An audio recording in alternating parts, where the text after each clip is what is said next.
เฮนรี่แมคคาร์ตี้หรือที่รู้จักกันในชื่อวิลเลียมเฮนรี่บอนนี่หรือที่หลายคนรู้จักกันบิลลี่เดอะคิดเกิดเมื่อวันที่ 23 พฤศจิกายน คศ 1859 เขาเกิดที่นครนิวยอร์กแม่ของเขาชื่อแคทเธอรีนส่วนพ่อของเขาชื่อแพทริกเป็นครอบครัวที่อบอุ่นมากๆแต่ก็อบอุ่นได้ไม่นานในปี 1870 พ่อของเขาตายในช่วงปลายสงครามกลางเมืองซวยชิบหายแต่ความซวยแม่งก็ยังไม่หยุดแค่นั้นแม่ของเขาก็ดันมาป่วยเป็นวัณโรคซะอีกแถมครอบครัวยังโดนสั่งย้ายไปอยู่ในพื้นที่ที่มีอากาศแห้งแล้งกว่าเดิมซึ่งผมแม่งก็ไม่รู้นะครับว่าไปที่ไหนเพราะข้อมูลไม่ได้บอกไว้จนเมื่อวันที่ 1 มีนาคม คศ 1873 แคทเธอรีนเธอได้แต่งงานใหม่กับวิลเลียมแอดทิมซึ่งย้ายครอบครัวของเธอไปที่ซิลเวอร์ซิตี้รัฐนิวเม็กซิโกวิลเลียมแอดทิมพ่อเลี้ยงของพี่บิลลี่ทำงานเป็นบาร์เทนเดอร์และช่างไม้แต่ไม่นานก็เกิดความสนใจที่จะหาแร่และไม่สนใจแม่ของพี่บิลลี่และตัวเขาแม่ของพี่บิลลี่ได้รับคนมาอยู่ด้วยเพื่อดูแลพี่บิลลี่แม้จะมีสภาพอากาศที่ดีกว่าแต่สภาพของแม่เขากลับแย่ลงเรื่อยๆและในวันที่ 16 กันยา คศ 1874 แม่ของพี่บิลลี่ไม่สามารถทนพิษบาดแผลได้จากอาการที่เธอเป็นเธอจึงเสียชีวิตทันทีหลังจากนั้นวิลเลียมแอดทิมได้ส่งพี่บิลลี่และน้องโจเซฟน้องชายของเขาย้ายไปอยู่ที่บ้านพักเด็กกำพร้าและให้พวกเขาออกจากซิลเวอร์ซิตี้ไปยังแอริโซนาเมื่อเขาอายุได้ 14 ปีพี่บิลลี่ผู้มีแก้มเนียนๆและดวงตาสีฟ้าถูกบังคับให้หางานทำในโรงแรมโดยทำหน้าที่ล้างจานและเสิร์ฟอาหารในร้านมีรายงานว่าเขาเป็นคนที่เฟรนลี่มากๆและมีมารยาทสุดๆแถมยังหล่อเหลาเอาการจึงทำให้ผู้จัดการมีความรู้สึกประทับใจในตัวเด็กชายคนนี้และโอ้อวดว่าเขาเป็นเด็กคนเดียวที่ทำงานให้กับเขาและไม่เคยขโมยของใดๆเลยมากไปกว่านั้นคุณครูในโรงเรียนของเขามองว่าเด็กกำพร้าคนนี้ไม่ใช่ปัญหาอะไรมากกว่าเด็กคนอื่นๆเลยแถมยังเต็มใจช่วยทำงานบ้านในโรงเรียนอยู่เสมอพูดกันง่ายๆก็คือทั้งคุณครูทั้งผู้จัดการโรงแรมกำลังอวดลูกศิษย์คนใหม่อยู่แบบภูมิใจสุดๆแต่ก็อวดได้แป๊บเดียวเพราะแค่ไม่กี่วันให้หลังเมื่อวันที่ 23 กันยา คศ 1875 เด็กชายบิลลี่ขโมยเสื้อผ้าให้ชายที่แกล้งเป็นพนักงานซักผ้าชาวจีนและเขาก็ถูกจับข้อหาซ่อนของโจรติดคุกทันทีทั้งคุณครูและผู้จัดการที่เคยชมไว้สดิบดีหน้าแตกเสียทรงไม่เป็นท่าเลยหลังถูกจับ 2 วันต่อมาพี่บิลลี่ปีนขึ้นไปบนปล่องไฟของเรือนจำแล้วหนีหายไปจากโลกของเด็กธรรมดาอย่างถาวรตั้งแต่นั้นเป็นต้นมาเขาก็กลายเป็นผู้หลบหนีหลังจากที่เขาได้หลบซ่อนๆมานานในที่สุดเขาก็ได้งานเป็นคนงานไล่เล่ร่อนและคนเลี้ยงแกะในแอริโซนาตะวันออกเฉียงใต้ในปี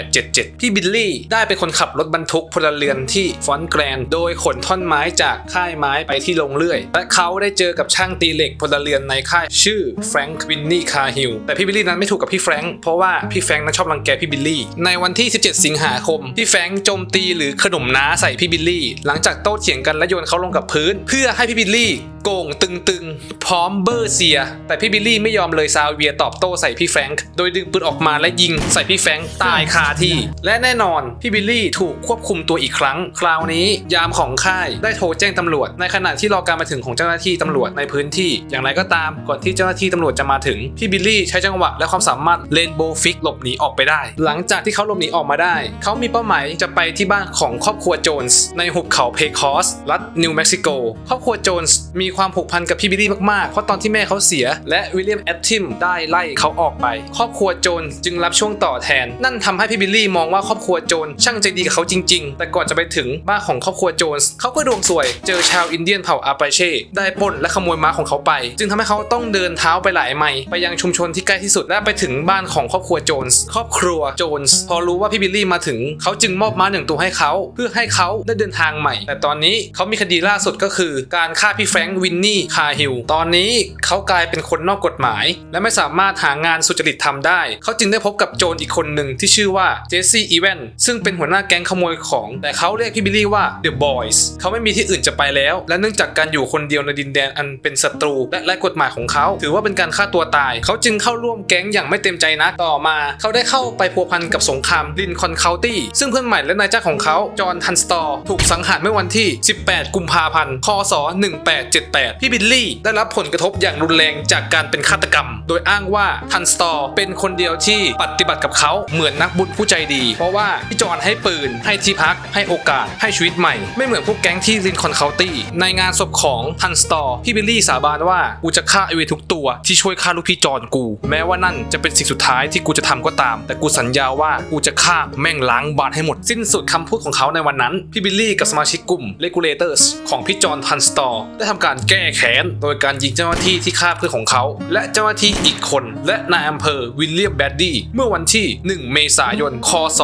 1878 ในขณะนี้พี่บิลลี่กลายเป็นซุปเปอร์สตาร์ดัง FC รอซื้อตั๋วอยู่เพียบเพื่อต้องการลายเซ็นของเขาส่วนใหญ่ FC ของเขาจะเป็นตำรวจมากกว่าเพราะว่าตำรวจนั้นข้างใครพี่บิลลี่มากๆและต้องการตัวเขามากๆเขาจึงหลบหนีไปซ่อนตัวแต่ไม่นานนิสัยลักเล็กขโมยน้อยของเขาก็ยังไม่หายเขาจึงขโมยสัตว์จากเจ้าของฟาร์มปศุสัตว์ผิวขาวและชาวอาปาเช่ในเขตสงวนของเมสคาริโลในปี 1878 นายพลสหภาพที่เกษียณอายุแล้วอย่างลิววอลเลนส์ได้รับแต่งตั้งให้เป็นผู้ว่าการเขตปกครองใหม่ของนิวเม็กซิโกพี่วอลเลนส์ประกาศเกี่ยวกับการนิรโทษกรรมให้กับบุคคลใดก็ตามที่มีส่วนเกี่ยวข้องในสงครามลินคอล์นเคานตี้เพื่อนำความสงบสุขกลับคืนสู่ลินคอล์นเคานตี้แต่อย่างไรก็ตามพี่บิลลี่ถูกฟ้องร้องหลายคดีซึ่งบางคดีไม่เกี่ยวข้องกับสงครามลินคอล์นเคานตี้ตาวอลเลนรู้สึกสนใจข่าวลือที่ว่าพี่บิลลี่จะยอมมอบตัวและให้การเป็นพยานเพื่อกล่าวโทษกับคนอื่นๆที่สู้รบตาวอลเลนแกใจดีหากพี่บิลลี่ทำตามข้อเสนอที่แกให้มาตาแกอาจจะสามารถนิรโทษกรรมให้กับเขาได้ในเดือนมีนา คศ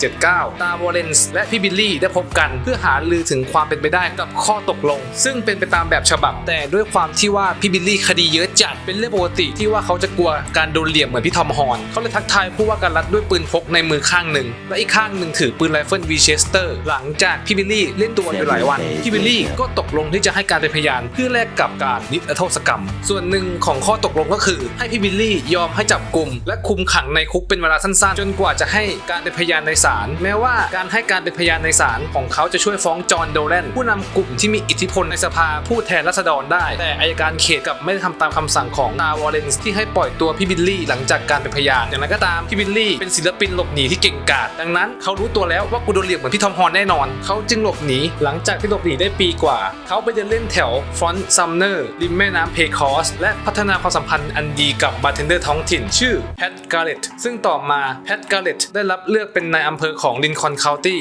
เมื่อดำรงตำแหน่งนายอำเภอแพทการ์เล็ตถูกตั้งข้อหาจับกุมเพื่อนของเขาก็คือพี่บิลลี่ซึ่งตอนนี้ทุกคนในละแวกนั้นต่างรู้จักชื่อเขาในฐานะบิลลี่เดอะคิดในช่วงเวลานั้นพี่บิลลี่ได้จัดตั้งแก๊งที่เรียกว่า The Rustler หรือเรียกสั้นๆว่าแก๊งของบิลลี่เดอะคิดซึ่งเอาชีวิตรอดด้วยการขโมยของต่างๆเช่นเงินและสัตว์เลี้ยงอื่นๆสมาชิกหลักของแก๊งนี้ได้แก่ทอมโอโฟเลียสหรือฉายาเจ้าเท้าใหญ่เดอะบิ๊กฟุตชาลีโบเดย์ทอมพิกเก็ตเดอร์ตี้เดฟลูดาบอฟบิลลี่วิลสันและสุดท้ายบิลลี่เดอะคิดในปี 1880 พี่บิลลี่ยังคงพยายามโน้มน้าวผู้ว่าการให้ยกโทษให้แม้ว่าเขาจะยังคงทำกิจกรรมนอกกฎหมายต่อไปในช่วงเวลานี้ชื่อเสียงของเขาในหนังสือพิมพ์ Daily News ก็เพิ่มมากขึ้นและหนังสือพิมพ์ก็ขนานนามว่าเขาคือบิลลี่เดอะคิดและเป็นบุคคลนอกกฎหมายที่สำคัญที่สุดของนิวเม็กซิโกคืออยากให้โดนจับและถูกประหารในวันที่ 30 พฤศจิกายน ปี 1880 แก๊งของพี่บิลลี่ประกอบไปด้วยบิลลี่วิลสันและเดฟลูดาบอฟขี่ม้ามาเที่ยวเล่นในเมืองไวท์โอ๊กรัฐนิวเม็กซิโกในขณะที่พวกเขาเข้าเมืองมาพวกเขาไม่รู้เลยว่าคนในเมืองแม่งรู้อยู่แล้วว่าพวกเขามีค่าหัวนายอำเภอประจำเมืองเจมส์เลดแมนเห็นเข้าพอดีด้วยความที่ว่าหิวเงินอยากรวยเขาจึงรีบไปซุ่มหลังร้านเหล้าพร้อมง้างปืนรอจังหวะยิงทันทีที่เสียงปืนลั่นชาวเมืองหลายคนที่นั่งอยู่ร้านก็แตกตื่นวิ่งกันกระเจิงบางคนรีบคว้าอาวุธมาบางคนออกไปบนถนนเพื่อช่วยกันขับไล่พวกบิลลี่ออกจากเมืองทันทีแต่สุดท้ายกลุ่มของพวกเขารู้ตัวไม่ถึง10 นาทีต่อมาพวกพี่บิลลี่หายวับไปกับฝุ่นทรายพร้อมรอยล้อเกือกม้าบนถนนในวันที่ 15 ธันวาคม ปี 1880 ผู้ว่าการตาวอลเลนส์ได้ตั้งรางวัล$500สำหรับการจับพี่บิลลี่หรือว่าสังหารเขาเนื่องจากเขาหลบหนีที่ศาลและคดีที่ยาวเป็นหางว่าวและเพื่อนรักที่บาร์แพทการ์เล็ตที่ตอนนี้เป็นนายอำเภอแบบเต็มระบบ full option และเป็นติ่งพี่บิลลี่แบบสุดขั้วเขาก็เริ่มไล่ล่าอาชญากรคนนี้อย่างไม่ลดละตามไปทุกที่พี่แพทได้วางกับดักและซุ่มโจมตีมากมายเพื่อจับตัวพี่บิลลี่แต่ดูเหมือนว่าพี่บิลลี่จะมีสไปเดอร์เซนส์แมงมุมของสไปเดอร์แมนที่เตือนเขาถึงอันตรายเขาจึงสามารถหลบหนีไปได้เรื่อยๆแต่พี่แพทนายอำเภอน้ำดีไม่ยอมแพ้จึงเกิดการไล่ล่ากลุ่มของพวกพี่บิลลี่ก็ขี่ม้าหนีเต็มสุดกำลังหลังจากที่ขี่ม้าอย่างเหนื่อยล้าและเข้าสู่ฟอร์ตซัมเนอร์รัฐนิวเม็กซิโกและหนีได้สำเร็จหลังจากผ่านมา4 วันเมื่อวันที่ 19 ธันวาคมพวกพี่บิลลี่คิดว่าพวกเขาหนีรอดอย่างไรก็ตามกลุ่มของพวกพี่บิลลี่ได้เผชิญหน้ากับกลุ่มของพี่แพทซึ่งซ่อนตัวอยู่ในอาคารหลังโรงพยาบาลเก่าพี่แพทการ์เล็ตลอนแชมเบอร์สและคนอื่นๆกระโดดออกจากที่กำบังแล้วบอกให้กลุ่มพี่บิลลี่หยุดหนี อย่างไรก็ตามพี่บิลลี่กำลังจะเจรจากับพี่แพทแต่ยังไม่ทันได้เจรจาอะไรฝ่ายของพี่แพทกลับเป็นฝ่ายเปิดก่อนการปะทะกันจึงเกิดขึ้นทอมพิกเกตและทอมโอโฟเลียสถูกยิงแม้ว่าทอมพิกเกตจะรอดชีวิตและหลบหนีได้แต่ทอมโอโฟเลียสหรือเจ้าบิ๊กฟุตกลับนอนตายอนาถอยู่บนถนนที่เต็มไปด้วยฝุ่นส่วนของพี่เดฟลูดาบอฟม้าของเขาถูกกระสุนยิงและล้มลงพี่เดฟจึงกระโดดขึ้นหลังม้าของพี่บิลลี่วิลสันหลังจากนั้นคนอื่นๆก็หลบหนีไปอยู่ในกระท่อมล้างแห่งหนึ่งใกล้เมืองสติงกิ้งสปริงรัฐนิวเม็กซิโกแต่อ้ายพี่แพทแม่งก็ตามไม่เลิกในไม่ช้ากองกำลังของพี่แพทที่มุ่งมั่นก็ติดตามกลุ่มของพวกพี่บิลลี่จนพบและกระจายกองกำลังล้อมรอบพี่บิลลี่เดอะคิดชาลีโบเดเดฟลูดาบอฟทอมพิกเกตและบิลลี่วิลสันอยู่ในบ้านเมื่อชาลีโบเดเดินผ่านหน้าต่างที่เปิดอยู่เขาก็ถูกยิงที่หน้าอกโอ้ยกูแค่หยุดแค่หน้าต่างเองโดนยิงซะแล้วการปิดล้อมยังคงดำเนินต่อไปจนกระทั่งในที่สุดพี่เดฟลูดาบอฟก็โบกธงขาวในวันรุ่งขึ้นและพวกพี่บิลลี่ก็ยอมแพ้จึงทำให้กลุ่มบัสเซอร์สของเขาถูกจับกลุ่มในวันที่ 23 ธันวาคม คศ 1880 พี่บิลลี่ถูกนำตัวไปที่คุกลาสเวกัสรัฐนิวเม็กซิโกจากนั้นจึงไปที่ซานตาเฟ่และในที่สุดไปที่เมลซิล่าหลังจากเขาถูกจับการพิจารณาคดีในเดือนเมษายนใช้เวลาเพียงวันเดียวและพี่บิลลี่ถูกตัดสินว่ามีความผิดฐานฆาตกรรมในอำเภอวิลเลียมแบดดี้และถูกตัดสินให้เขาแขวนคอโดยผู้พิพากษาวาเลนบิสตอลการประหารชีวิตของเขาถูกกำหนดไว้ในวันที่ 13 พฤษภาคม 1881 และเขาถูกส่งตัวไปที่ลินคอล์นเคานตี้ก่อนจะถึงวันประหารจริงวันที่ 13 มิถุนายน ปี 1881 เขาอยู่ภายใต้การคุมของเจมส์เบลและโรเบิร์ตโอลิงเจอร์อย่างไรก็ตามเมื่อวันที่ 28 เมษายน ปี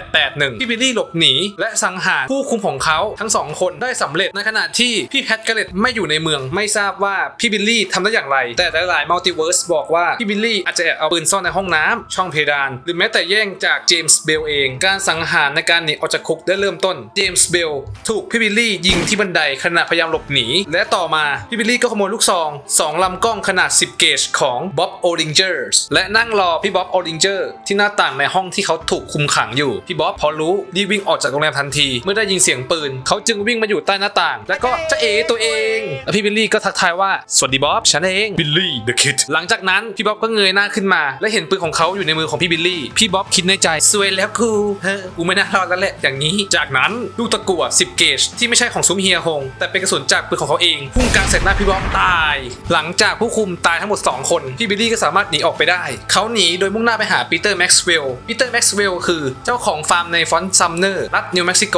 และเป็นเพื่อนของพี่บิลลี่เพราะว่าพี่บิลลี่มักจะชอบมาหลบที่ฟาร์มของเขาอยู่บ่อยๆอย่างไรก็ตามนี่อาจจะเป็นครั้งสุดท้ายของเขาแล้วที่เขาสามารถหลบหนีได้เมื่อพี่แพทการ์เล็ตกำลังซักถามปีเตอร์แม็กซ์เวลล์เพื่อนของพี่บิลลี่ในวันที่ 14 กรกฎาคม ปี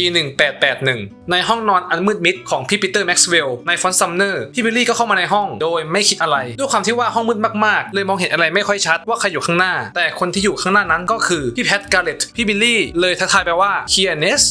สซึ่งเป็นภาษาสเปนแปลว่าใครหรอ